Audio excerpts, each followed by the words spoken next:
అన్నిట్లో బాగున్నారు. చేసేవాడిని హృదయానుసారం చేస్తున్నారా, మనుషులు కనబడాలని చేస్తున్నారా? ప్రతి ఒక్క యవనస్తుడికి ఇది గుర్తుండాలండి. యవ్వనస్తుల్లో ఉండేటువంటి ఒక ఆలోచన గురించి చెప్తాను మీకు. సైకాలజీ నుంచి ఒక పాయింట్. యవనస్తుల్లో కానీ చాలా మందిలో ఈ ఉద్దేశం ఉంటుంది. జాగ్రత్త గుర్తుపెట్టుకోండి, అందరూ నన్ను చూడాలి, అందరూ నన్ను చూడాలి. సంఘంలో పరిచర్యల విషయంలో కూడా చాలా మంది యవనస్తులు ఎందుకు అంత పరుగెత్తుకొని వస్తారంటే నన్ను చూడాలి. అందరూ తప్పుడు ఉద్దేశం కాదా? నేను లేచి ఇప్పుడు అందరిని చూడాలి, ఈ ఉద్దేశం ఉంటుంది ఖచ్చితంగా. మీరు కావాలంటే చెక్ చేసుకోవచ్చు. సైకాలజీ పాయింట్ ఉంటుంది. మనం ఎవరైనా చూస్తుంటారంటే నిన్ను ఎవరు పట్టించుకోడు. మీకు అర్థమవుతుందా? సంఘంలో జరుగుతున్న పరిచయ విషయంలో కూడా నేను లేచాను, నన్ను ఎవరైనా అందరూ చూస్తుంటాను, ఎవరు చూడు నేను. అయినా నీలో నుంచే నీవే సెల్ఫ్ డబ్బా కొట్టుకొని నన్ను అందరూ చూస్తుంటారు. ఎందుకంటే మరి నేను దేశాన్ని వదిలించాను కదా, నువ్వు స్వతంత్ర సమయోధుడు కదా, మరి దేవుడే నేను అందరూ చూడటాను. ఈ దురుద్దేశం ఉంటుందా లేదా చాలా మందిలో? అంటే మీరు అన్ని బాగా చేసుకున్నారు, పరిచయ విషయంలో కూడా మీరు బాగున్నారు, దేవుడిని కనపరిచే విషయంలో మీరు బాగున్నారు, కానీ ఎవరి కోసం చేస్తున్నారు మీరు? మనుషుల కోసం చేస్తున్నారా? హృదయానుసారంగా దేవుడి కోసం చేస్తున్నారా? లూకాసు వార్త 16:15. ఒకవేళ మనుషుల కోసం మీరు చేస్తుంటే మందిరంలో కూడా ఇలాంటి దరిద్రం మన లోపల ఉంటే దేవుడు అంటున్నమాట. లూకాసు వార్త 16:15.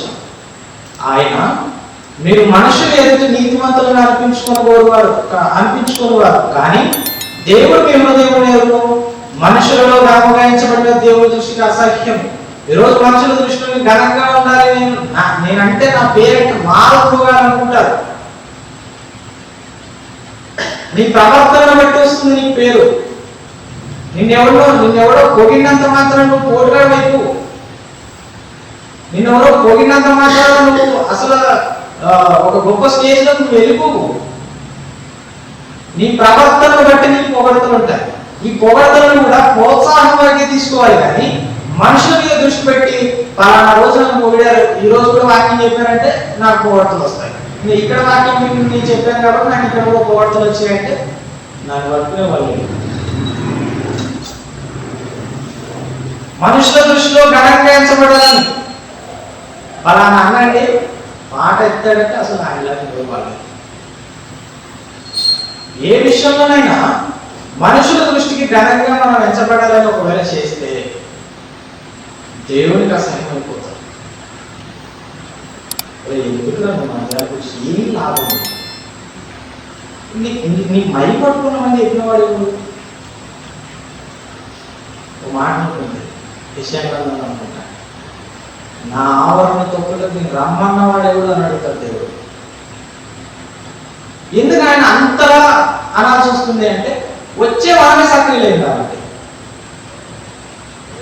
వచ్చే మనం నిజంగా సరైన భక్తితో దేవుడి దగ్గర హృదయానుసారంగా నడుచుకుంటూ ఉంటే, నిజంగా ఆయన కోసం మనం అమలు చేస్తూ ఉంటే ఎందుకంటున్నాడు ఆయన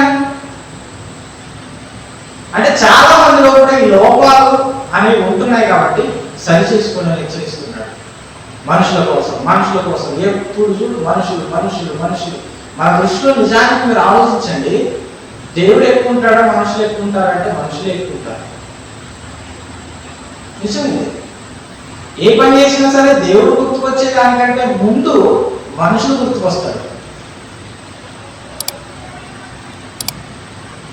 అలా ఉండకూడదని చెప్తున్నట్టు. మీరు ఒకవేళ మనుషుల కోసం చేసినట్టయితే, ఒకరి ముందు నువ్వు పొగడతలు పొందుకోవాలని ఒకవేళ మీరు పనులు చేస్తున్నట్టయితే ఉత్తర నాన్న నువ్వు మైపడేసుకుని ఇంటికి ఎక్కువ మాట్లాడాలి. ఒకవేళ కింద వద్దు, నువ్వు మైపడుకో వెళ్ళిపో చాలా.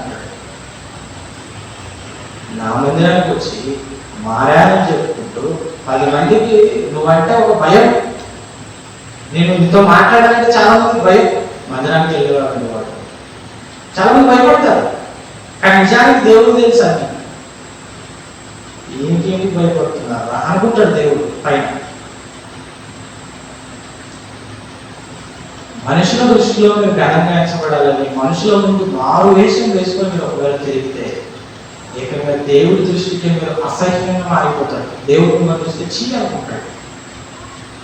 ఈరోజు మనకు కొన్ని వాతావరణాలు నచ్చవు, కొంతమంది వ్యక్తులు నచ్చదు, వాళ్ళని చూసి అసహించుకుంటాము. సేమ్ అదే విధంగా మనం మందిరానికి వచ్చే వాళ్ళమైనా బైబిల్ పట్టుకునే వారమైనా ఎంత భక్తులమైనా ఇలాంటి దురుద్దేశంతో ఉంటే దేవుడు కూడా మనం అసహించుకుంటాడు. దేవుడు కూడా మనం చీ అంటాడు అంతే.